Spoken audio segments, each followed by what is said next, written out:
Good evening and welcome back to Jimmy Case TV, episode 28. Chelsea 2, West Ham 1, and I'm happy. I'm smiling. We've got 3 points on the table in a must win game. We've achieved what we needed to do today.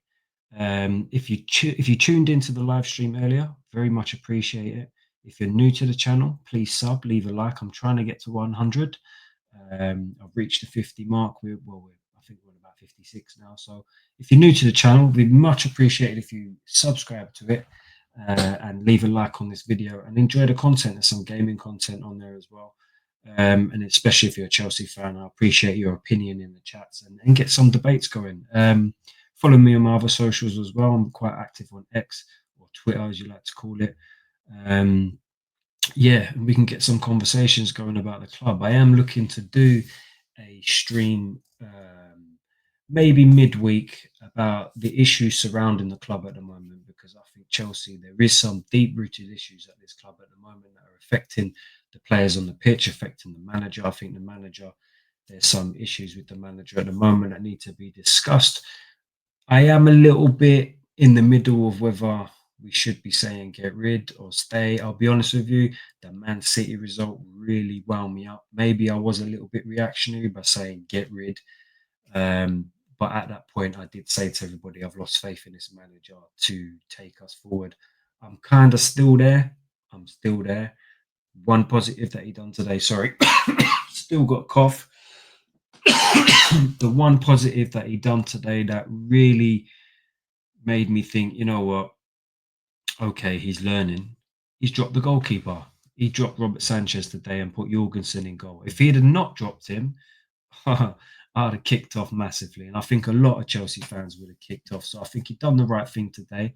And I think Jorgensen done all right. I mean, first half, I didn't think he was that convincing. I did think he was a little bit wobbly. And he had one moment in the second half towards the end where he did a dodgy clearance, but that was more to do with the dodgy pass that he received, I thought. I'm not quite sure who played that pass, but yeah. So again, I'm a little bit in the middle, but there's only one person that can make this right, and that is Enzo Maresca. So I'm going to put my faith behind him. I think that he can turn it around, but I just need to see more. I need to see an improvement, and I think he showed some of that today. There was an improvement over the last 9 games that we've seen. I say 9, that includes a couple wins in that. I'll start off with the lineups. So today was if you know where the table was sitting after the weekend results, today was a must win for Chelsea.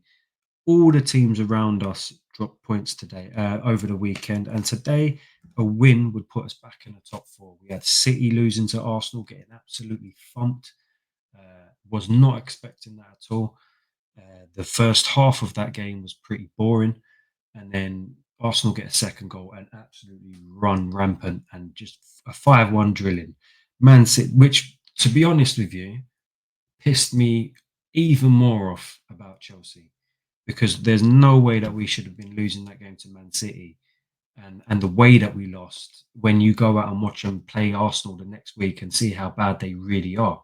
So I think it kind of reassured how frustrating that result was for a lot of fans. I mean, over the last week, a lot of fans have been pretty vocal about the club itself, the board, Enzo Maresca, the players, and I think rightly so. I think it's been frustrating from a very good position over the first half of the season to really collapse the way we have over the last 7 games and drop from second place to 6th and be out of the top 4 race. Well, not out of the top 4 race, but out of the top 4 and make the top 4 race a very difficult proposition. So we made it hard for ourselves, but today was a good opportunity to take advantage of all of those losses around us. Like I said, City losing, Newcastle losing, Bournemouth losing.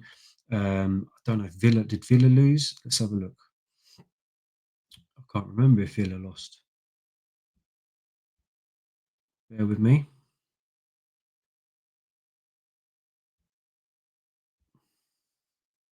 Yeah, Villa losing 2-0. Fulham beating Newcastle 2-1. Bournemouth losing. I mean, the surprise was Nottingham Forest 7-0. That's a crazy result.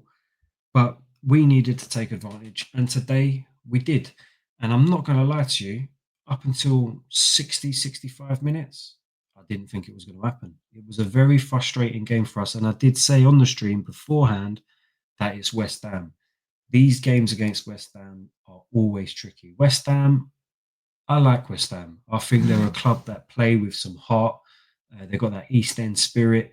Um, and they're always difficult to come up against. They always cause us problems, no matter how good we're playing, how bad they're playing, no matter how good they're playing or how bad we're playing.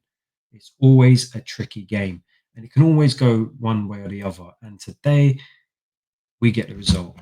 Big 3 points, and we're back in the top four. So that leaves us on 43 points. So we're now 2 points clear of Man City and Newcastle, 3 points clear of Bournemouth, and then our next game is obviously Brighton in the FA Cup, but then we also go into the next Premier League game against Brighton as well, who have just been battered 7-0.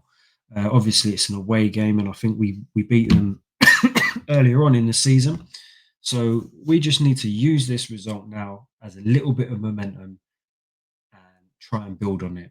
Learn from what we done today, because after that 60, 65 minutes, the game was completely different. If I'm Enzo Maresca, I'm looking at that 60, 65 minutes onwards, and I'm going, what did I do different here that opened up the game, created a little bit more urgency, and won us the game, essentially? Because as soon as we made them substitutions and it hit that point, it was a completely different game. And from that moment on, I was more confident that we was going to get something. We looked like scoring rather than the first 60, 65 minutes where we didn't. Anyway, let me just quickly go through the lineups because there were some changes in there, quite important changes, being the main one being Jorgensen replacing Robert Sanchez, rightly so, in my opinion. So Enzo Maresca, well done on that one. I think you've learned your lesson. Don't defend a goalkeeper that constantly makes mistakes and at the expense of other players. That really wound me up. And the fact that he only come out and said he's made 4 mistakes this season is incorrect. 4 mistakes that have led to a goal. The fifth one coming in that Man City game. That he's made a lot more mistakes than that, and that have led to chances that could have been goals. So yeah, that comment wound me up, and it didn't sit well with me, and especially after that Man City result, that's when I lost my cool with Enzo Maresca. But today, well done. You learnt from that. You put Jorgensen in, and I thought Jorgensen had a good game. I thought he did all right. A little bit shaky at the start. Maybe that's the nerves. Um, there's no reason why he doesn't start the next game, in my opinion. Then he lines up with Cucurella, Colwell, Tosin, and James. Um, on Soccer Stand, they're saying James got man of the match. For me personally, I would have given it to either. Sorry, I would have given it to either maybe Enzo Fernandez. I thought his work rate today was brilliant. I thought he was one of the players that looked up for it from minute one. I thought he did some very good defensive work. He won a lot of headers in the midfield. Could have given it to Palmer. First half, he looked like the only one that something was going to come off. It would have been him. I did think James had a good game, and I thought Tosin had a very good game today. But we're going to go through some of these scores here because Cucurella, I thought Cucurella had a good game, pretty normal by his standards. He got a 7.2. Colwell got a 7.8. Now, I'm a little bit disturbed about the one because it was his fault for the goal. A terrible mistake. And like I said on the stream, that this game at the moment is just calling out for a Chelsea mistake and West Ham to take advantage of it. And they did. It was pretty much, as I've said, 60 to 65 minutes of the same rubbish that we've seen in the last, I'd say, 9 games, where we're getting the ball into areas where this low block is sitting in front of us. We're on the edge of their area. Sideways football. We get it to the wingers. They cut in. They cross it to nobody. Jackson's not really impacting the game at all. He did do some decent link-up play in moments of that game. Do you know what? Part of me thinks he's a winger, a left winger. Part of me thinks that if we played him out on the wing, we'd get more out of him than playing him up top. Because of the way that he plays, he's very good at getting the ball, dribbling with it, carrying it, linking up play. But whenever he gets into that area in that box, it's just different. So for me, 7.8 for Colwell is a bit high. For me, I thought he didn't have a good game today. I thought he was a little bit all over the place. He made a couple good headers, and then he come out in the second half, and I thought he started really slow as well. He had a poor header clearance that led to an opportunity very early on. Um, but saying that, after that moment, that 60, 65 minutes, he looked relaxed on the ball and he didn't really do anything wrong after that. Tosin Adarabayo, sorry, I think I got that right. I thought he was good. Wins all his aerial duels. I think he positioning is very good. And today he saved us with a very crucial block. But he got a 7.1, which is a bit surprising for me. Not quite sure why. I thought he played really well today. I actually like Tosin as a defender. I think he's a good defender. Reece James got a 7.8, a man in the match by Soccer Stand. Um, not sure. Not sure about that one. I thought he had a good game. I thought a few misplaced passes to begin with, a little bit shaky. You can see he's lost a bit of pace with his injuries. He got done by Solar at one point. But nonetheless, I thought he did okay. I can't really say that they were poor. It was more of a sense that I knew a mistake was coming out of them that back four at one point because of how the game was going. Literally just getting it to the edge of the area, sideways passing. Madueke would cross it in. It'll go out to Sancho. Sancho will play it back. It's just nothing was coming out of it. Palmer was being man marked by Souček. We only really had an opportunity when that pocket opened up for him, or Enzo tried something different. I thought Madueke was very direct today. He didn't really beat the fullback. He'd always cut in on his left. Maybe the tactic was put Emerson on his right foot. I don't know. But the crossing, not good enough. Not really beating the first man. I don't know whether he's actually shooting or crossing. It's a bit strange, or who he's aiming for. But he was trying. The opposite side of Sancho, Madueke got a 7.6, which I think's relatively fair. I thought he did have a good game. I thought he tried hard. It just wasn't paying off. I don't think he'd done anything stupid. There was tell a lie. There was one moment where I said, "Is this guy absolutely stupid?" And this was when the ball came over on the left-hand side with Enzo. Cross came in. Enzo went for the header, but he wasn't following up, and he was miles out of the box. And I was thinking, "Where's our right winger?" And he's just strolling along. And it makes you question where he's learned some of the things that he does. But you know what? He's young, and I do think there's a player in him, and I just think he needs to really rewatch himself and what he does. A lot of people don't like Madueke. Sometimes I understand it because he is frustrating, but I thought he'd done okay today. Sancho on the other side, I don't think he had a good game. I'll be honest with you, I don't think he had any impact at all. What I don't like about these two wingers is they just hug the sideline, and nothing happens. When they hug the sideline, make no runs in, it doesn't really help us. So you saw the difference when Nkunku come on the pitch. He played out on the left-hand side, and he's making runs, diagonal runs, and helping the striker out. He's creating another threat in that box. He's creating some panic with them defenders. The markers don't know who they're picking up. At one point, he ran across all the way to right wing and allowed Cucurella to go up left wing. My opinion, I'll get to Nkunku in a minute. Let me touch base on the others. Caicedo, 7.2. I thought he had a decent-ish game. I thought he started slow, and he did okay in the end. I thought Fernandez got a 6.6. I'm shocked with that. I'll be honest with you. I thought he had a very good game today. Like I said, he won a lot of challenges, good defensively, won a lot of headers in the middle. Palmer, 7.4. I thought that would have been a bit higher. Maybe the yellow card let him down. He had all the chances seemed to be coming through him. Little flicks here and there. He had a couple shots on target. He had an outrageous free kick saved. He created the goal. He put the ball into the butt again, saved by Cole Palmer. Crossed the ball in. It was an own goal by Wan-Bissaka, but he created the opportunity. Jackson got a 7.1.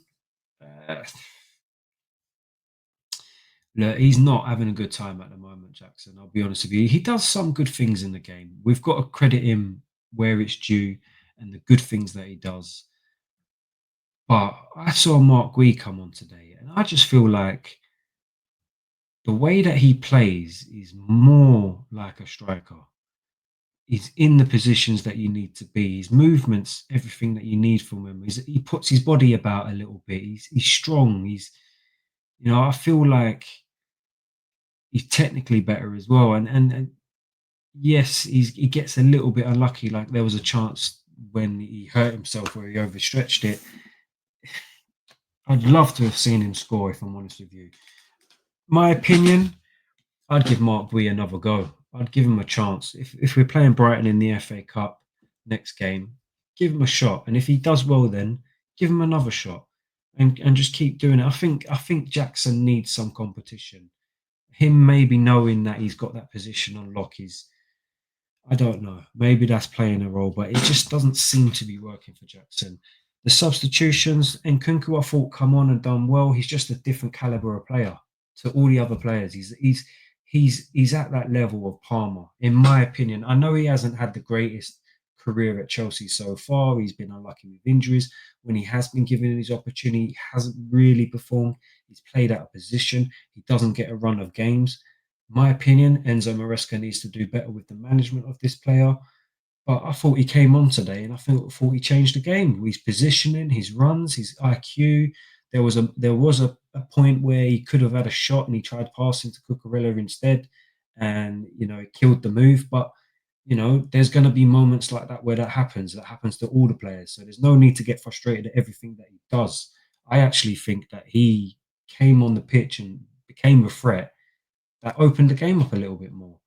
Um, Neto, very positive when he came on, very direct, beating his man. Yeah, okay, they made a sub at that point. I think I don't know if Cresswell. Let me see, come off. Emerson come off for Skulls. Emerson probably tired on 71 minutes, but I thought like he was giving Skulls the run around. Sorry. Once I get going, I don't stop. I thought he was giving Skulls the runaround. I thought Neto was very positive. Obviously, he got the goal as well. Good position, good finish. He got a 7.7. Mark Gui got a 6.7. Gusto got a 6.8. Again, I thought that was fair enough. I thought all of the subs today were very positive when they come on, and I thought they kind of changed the intensity of the game, and it's exactly what we need. The game opened up a bit for us for more. The more space that we get and the pockets that we find for players like Palmer, the easier it becomes for us to score goals. And it took from 60 to 65 minutes onwards for that to happen. So going forward into the next games, Enzo's got to look at that, and I think he needs to work out how do we create space against the sides with a low block. The game opened up. I'm not quite sure whether it was the subs and the intensity that was bringing to the game. I thought they were very positive coming forward, and maybe that's what the difference was. The subs. I've got to give credit for Enzo for doing them. I did say on the stream that I think he's just done this reactionary because he knows that the fans are going to kick off if we lose this game and you don't bring the subs on early enough. And I kind of do think that he thought, shit, I better make a sub now, just to prove a point that I've made the subs. But listen, the subs paid off in my opinion, so I'm going to credit him there. But yeah, listen, very happy that we've got the 3 points. It's exactly what we needed. Chelsea fans can smile this week. Our weekend's been made up. But let's not let this result distract us from the bullshit that is happening behind closed doors at this club, because there is issues at this club, which I've said I will get onto in midweek. I'm going to try and do a stream about it. But there was a protest before the game about the owners, what they're doing. Our transfer window, to be honest, has been abysmal. Some of the transfer dealings that we have done over the last 6 months till now, well, let's just say a little bit more, 8 months till now. Some of the incomings that we've had that are now leaving, some of the loan deals that we've done, some of the incomings that we've got for this January transfer window, it hasn't been good enough. And one thing I will say is that I've been harsh on Maresca over the last month or so because I've been unhappy with the results. I've been unhappy with the tactics. I've been unhappy with the press conferences. I've been unhappy with the player performances. I've been unhappy with the mentality shown from him. But there's one thing I can say for certain is that this board is not doing enough to back him. It's quite clearly obvious that we do need a striker as a backup option. Although I do think Mark Guay done all right today, but one game's not enough to base it off. We're clearly light in midfield. We're now light at left back.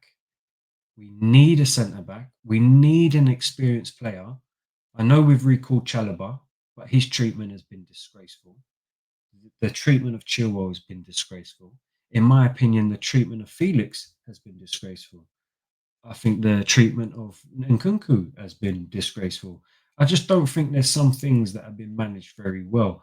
And I think shipping out Felix early doors just makes me think that he was just the make weight to get them the Conor Gallagher deal done. But listen, I'm digressing. This is everything that should be coming up in the midweek stream that I do about the deeper problems at Chelsea.